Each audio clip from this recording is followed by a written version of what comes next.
Engineering করার পর সেটা ডিপ্লোমা হোক অথবা বিটেক, তারপর এই যে 10,000 টাকা 15,000 টাকার একটা চাকরি, তাও আবার বাংলার বাইরে গিয়ে করা, তো এতে ছেলে মেয়েদের ভবিষ্যৎ কি আছে? তার থেকেও বড় কথা, এই 10,000 টাকা 12,000 টাকার বাইরে গিয়ে কিভাবে নিজেকে সার্ভাইভ করতে পারবে, সেখানে লিভিং কস্ট থেকে শুরু করে আদৌ কি কোনো লাভবান হবে স্টুডেন্টরা? তাদের ভবিষ্যৎ কি অন্ধকার, না ভবিষ্যতে এই রাস্তা দিয়ে এগিয়েও কোনো একটা ভালো জায়গায় পৌঁছাতে পারবে? এই নিয়ে আজকে আমরা এই ভিডিওর মধ্যে আলোচনা করব। নমস্কার, আমি Krishna Ghosh, Educare skill academy এবং how can I help you YouTube চ্যানেলের তরফ থেকে আজকে সাথে পেয়েছি সুদীপ স্যারকে।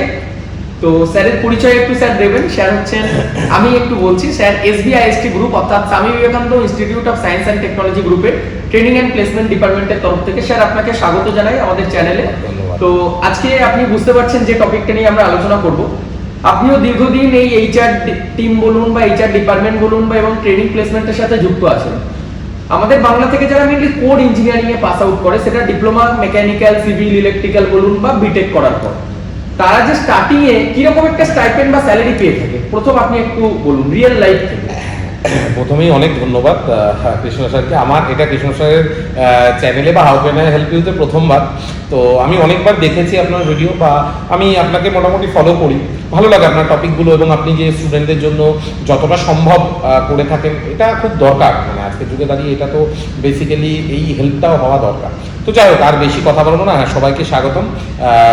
তো স্যারের ভিউয়ার্স যারা রয়েছে, তো বেসিক্যালি ব্যাপারটা কি হয়, আজকে আমরা চাকরি পাচ্ছি না এই কথাটা মার্কেটে কিন্তু মানে মোটামুটি আপনি 90% ছেলেদের মানে ছেলে মেয়েদের মুখে রয়েছে। একদম, ইঞ্জিনিয়ারিং হোক, ম্যানেজমেন্ট হোক, যে কোনো ডিপার্টমেন্টের, মানে এটা একটা নর্মাল মিথ যেটা হয়ে যায় সেটা। বেসিক্যালি কি মার্কেটে চাকরি নেই এই ব্যাপারটা তো নয়, আছে। হ্যাঁ, আপনি বলতে পারেন যে স্টেটে নেই বা আমাদের কলকাতাতে হয়তো অপরচুনিটিস কম রয়েছে। ব্যাপারটা এবার যেটা হয়, আমরা বাইরে কেন যাব, বা যেমন হয় কি ডিপ্লোমা, বা আমি ডিপ্লোমা বা বিটেকটা দিয়েই বলছি, যেহেতু ইঞ্জিনিয়ারিং ব্যাকগ্রাউন্ডটা আপনি শুরু করলেন। তো প্রবলেমটা কি হয়, আমরা যখন ইঞ্জিনিয়ারিং ব্যাকগ্রাউন্ড থেকে স্টার্ট করছি, আমাদের স্টার্টিংটা খুব সামান্য স্যালারি দিয়ে হয়। এবার সেটা ডিপেন্ড করে কোম্পানি টু কোম্পানি। যেমন আপনি জানেন যে বাইরের দিকে যেতে গেলে দিল্লি হোক, হরিয়ানা হোক, বা এই যে প্ল্যান্ট যে জায়গাগুলো রয়েছে, এবার যে একটা ইঞ্জিনিয়ারিং করছে সে তো প্রথমে টার্গেট নেবে সেটাই যে আমি একটা ভালো গ্রুপের সাথে, আপনি যেমন মাল্টিন্যাশনাল কোম্পানি বা বড় যদি কোনো প্ল্যান্ট বা কোম্পানির সাথে আমি যুক্ত হতে পারি। কিন্তু প্রবলেমটা হয় মানে সেখানে তো খুব সামান্য স্যালারি দেয়। এবার এটাও স্বাভাবিক, আজকে শেখাবে সে কেন বেশি টাকা দেবে? মানে আমার আপনার কোম্পানি হলেও আমরা কি শেখানোর জন্য বেশি ইনভেস্টমেন্ট করতাম? কখনোই না।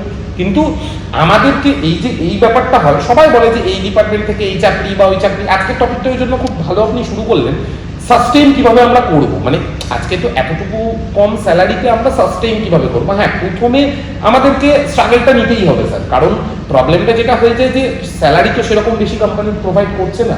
তো সেই টাকাতে আমাকে কিভাবে চলতে হবে, এবং সব থেকে বড় কথা প্র্যাকটিক্যালিটির যে জায়গাটা আপনি বলছেন, মানে ওই ন্যূনতম স্যালারিতে, যেমন আমি একটা এক্সাম্পল আপনাকে বলছি, আজকে একটা কোম্পানি 12,000 বা 15,000 টাকা দিচ্ছে। সেই স্যালারিতে আমাকে দেখতে হবে প্রথম লক্ষ্য আমার স্যালারিটা নয়, অবশ্যই আমি কাজ করছি টাকার জন্য। এই কথাটা মানে না বললে স্বাভাবিক একটা তাহলে কেন কাজ করছি, অবশ্যই কাজ করছি টাকার জন্য। কিন্তু যখন আমি জানি না, তখন আমি কাজ করছি টাকার জন্য নয়, কিন্তু তখন আমাকে দেখতে হবে আমি কাজ করছি only for gathering my knowledge. আমি যদি এটা প্রথম, হ্যাঁ টাকাটাও আমার কাছে লক্ষ্য, সেটা যদি সেকেন্ডারি করি, আর প্রাইমারি যদি আমি মনে করি যে আমার কাজ করার লক্ষ্যটা হচ্ছে আমি কাজ শিখবো, একদম। কারণ আমি যেটা পড়ছি ক্লাসের মধ্যে সেটা আমাকে নলেজের দিক থেকে হেল্প করছে, fine, but practical and theory is totally different, একদম ডিফারেন্ট জায়গা। তো সেই জায়গায় দাঁড়িয়ে আমি হয়তো পেয়ে গেলাম চাকরিটা। আজকে সবাই বলছে যে কলেজ থেকে জব দিচ্ছে না। আচ্ছা, প্র্যাকটিক্যালি কি কলেজ থেকে জব দিচ্ছে না? ক্যাম্পাসিং তো হচ্ছে। আমি শুধুমাত্র কোনো কলেজের ক্ষেত্রে দাবি করছি না, আমি আমার কলেজে যেহেতু আছি, আমি আমার কলেজের ক্ষেত্রে বলতে পারি ক্যাম্পাসিং তো দিচ্ছে। হচ্ছে নাটা কি কারণে? অনেকের জায়গায় অনেকে পাচ্ছে না বা অনেকে ক্র্যাক করতে পারছে না, কারণ প্র্যাকটিক্যালিটির যে জায়গাটা। আর যারা ক্র্যাক করে ফেলছে, ধরুন আমি এটাও দেখলাম যে ক্র্যাক করে ফেললো, কিন্তু তারা সাস্টেইন করতে পারছে না, হয়তো সেখানে জব করে পাচ্ছে না, চলে আসছে।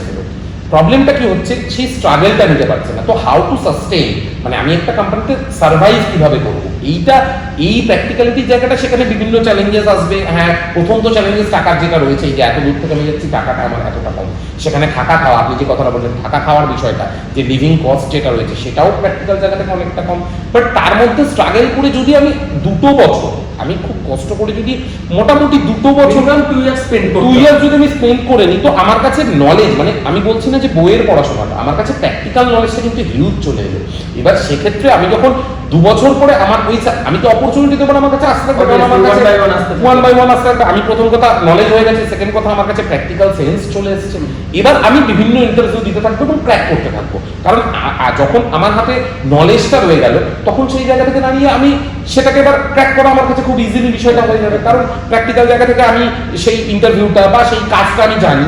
তো তখন সাস্টেনটা খুব সহজ, মানে তখন যে এই এখনের প্রবলেমটা, হ্যাঁ হয়তো অল্প স্যালারি বা হয়তো মানে আমার কাছে বিষয়টা থাকা খাওয়াতে অর্ধেক টাকা বেরিয়ে যাচ্ছে, হ্যাঁ এনজয়মেন্ট হবে না স্টার্টিং এর ক্ষেত্রে, একটা নর্মাল কথা, এনজয়মেন্ট হবে না, বাট সার্ভাইভ করা যাবে। এইরকম স্যালারি যদি থাকে, সেক্ষেত্রে আমি স্টুডেন্টদের বলবো অবভিয়াসলি সেই অপরচুনিটিটাকে তারা গ্রহণ করুক এবং কাজটা শিখুক। যদি কাজটা সে একবার মার্কেটে শিখে ফেলতে পারে, স্যার যে কোনো ডিপার্টমেন্টে, যে কোনো ডোমেনে, আমি যে ডোমেনে রয়েছে, আপনি যে ডোমেনে রয়েছেন, বা বিভিন্ন যে ডোমেনে রয়েছে, স্টুডেন্টরাও আজকে পড়ে যখন একটা ডোমেনে জব করতে যাচ্ছে, তারা যদি সেই ডোমেনের কাজটা শিখে ফেলতে পারে এবং সেটা যদি ভালোবাসা নিয়ে শিখে ফেলতে পারে, আমার মনে হয় সাস্টেন, হয়তো ইনিশিয়াল স্টেজে তার সব ডিফিকাল্ট হবে, অবশ্যই আমি মানছি।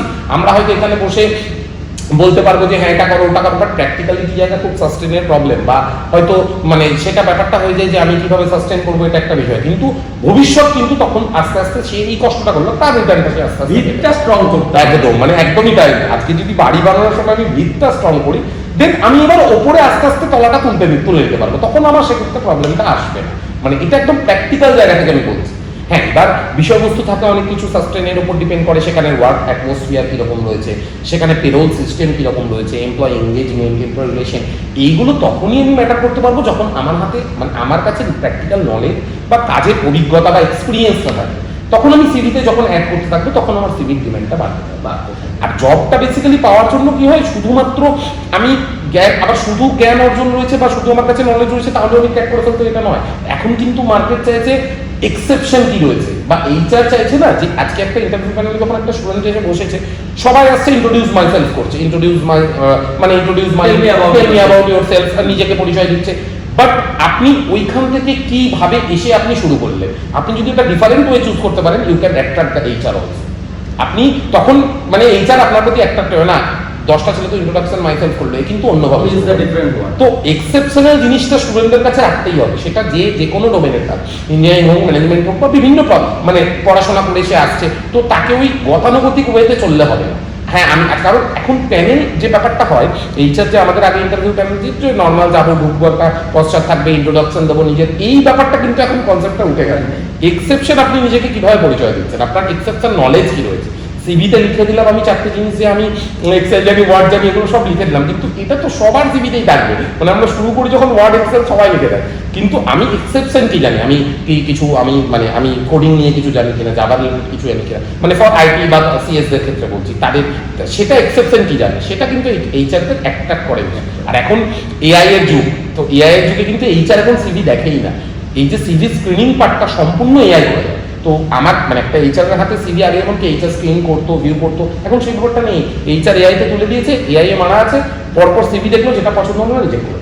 তো আমার কাছে এইচআর এর কাছে পৌঁছানোর জন্য আমাকে সিভিটাও সেভাবে রেডি করতে হবে, যাতে এআই একটা সিলেক্ট একদম, কারণ আমি তো ম্যানুয়ালি আসছে না সিভিটা এইচআর এর হাতে, তো ব্যাপারটা সম্পূর্ণ এআই দেখতে হবে। এই আমাকে সেইভাবে সিভিটাও মানে ক্রিয়েট করতে হবে যাতে এআই সেটাকে মানে গ্র্যাব করে নেয়, এইটাই ব্যাপার।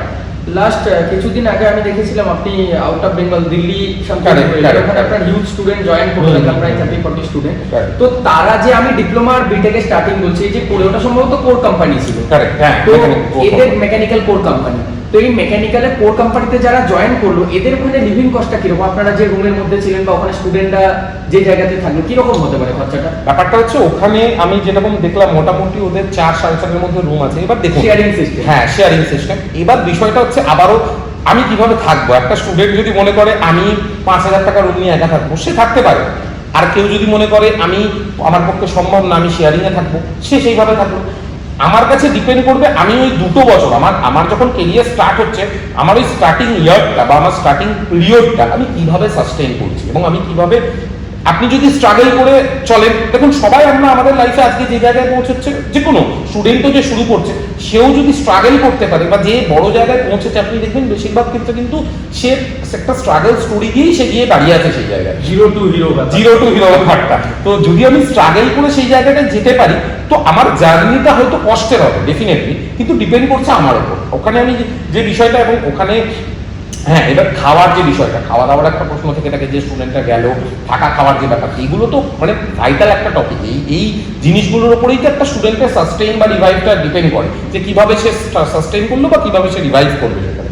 তো ব্যাপারটা এই জায়গায় দাঁড়িয়ে সে তার লাইফস্টাইলটাকে কিভাবে স্ট্রাগল পিরিয়ডে চালাচ্ছে। স্টুডেন্ট লাইফে একটা লাইফস্টাইল চালানো আলাদা, আর স্ট্রাগল পিরিয়ড একটা আলাদা, বা স্ট্রাগলের পরের পিরিয়ডটা আলাদা, আফটার স্ট্রাগলিং পিরিয়ড আলাদা। তো এই টাইম পিরিয়ডটা সম্পূর্ণ ডিপেন্ড করবে একটা স্টুডেন্টের উপর, সে কিভাবে চালাবে। হ্যাঁ ওখানে 10,000 টাকারও রুম আছে, ওখানে 4,000 টাকারও রুম আছে। এবার আপনি যদি শেয়ারিং মনে করেন সেক্ষেত্রে নিজের কস্টিংটা সুবিধা হবে, আর আপনি যদি মনে করেন আমি একা থাকবো সেটা নিজের কস্টিং বেড়ে যাবে, ব্যাপারটা এইখানে। তারপরেও আমি বলবো থাকা খাওয়া এই ব্যাপারগুলো তো অবশ্যই থাকবে, মানে না বা ঠিকঠাক থাকতে পারলে বা না খেতে পারলে কিভাবে শরীর চলবে বা আমি কাজ করবো কিভাবে, এটাও যেমন ভাইটাল। সেরকম আমি যখন যাচ্ছি, আমি যখন এন্টার করছি, ওদের হিউজ ক্লায়েন্ট, মানে বিভিন্ন জায়গায় মানে প্রচুর কোম্পানি, আমি শুধু একটা কোম্পানিই বলছি না, সেইখানে প্রচন্ড স্ট্রাগলিং রয়েছে মানে ক্লায়েন্টে ঢোকাতে। কারণ আমি তো জানি না কিছু, তাই না? আমি একটা যদি as a student view point দেখি, আমি তো জানি না, আমাকে শিখতে হবে সবটাই। মানে ওখানে ইচ অ্যান্ড এভরিথিং, মানে আমি একটা সামান্য ন্যূনতম কাজ থেকে শুরু করে হায়ার কাজ অবধি সবটাই আমাকে কিন্তু শিখতে হবে।